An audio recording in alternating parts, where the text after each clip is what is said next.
If someone grows up only seeing caves with colorful lighting, they might think that's how caves naturally look, like an underground theme park. I used to be an engineer working with lighting, and I have always been curious, what's the impact of all this lighting on the caves themselves? This video takes a closer look at that and also explore how lighting could be improved. It even gave me an idea for a different, more exciting kind of show cave design. A show cave, by the definition of the International Show Cave Association, is a cave that has been made accessible to the public for tours. Most show caves are cast caves with unique speleothons, and they are a great example of geodiversity sites. One of the most famous is Huanglong Cave in Zhangjiajie, China.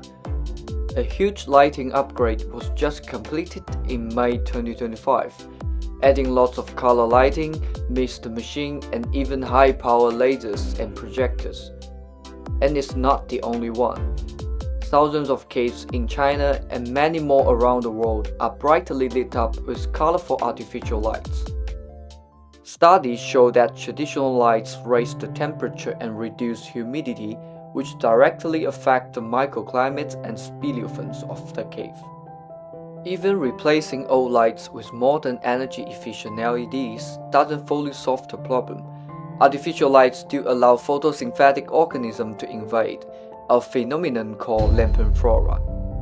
For example, you might see green or yellowish patches on cave walls, which can even develop into moss mats in damp areas, reducing aesthetic value. Blue lights especially are high energy and great at promoting photosynthesis, and they are found in almost every show cave. Lantern flora doesn't just look bad. It can lead to secondary mineral deposits, chemical bioweathering, and even mechanical damage, causing deterioration of the main or even all geological elements, which Joseph Bricard identified as the most critical part of assessing degradation risk. Besides, when we look at the educational and tourism values of a cave, Bricard's quantitative assessment method used criteria such as scenery, uniqueness, and observational conditions, all of which require the geological features to be clearly visible.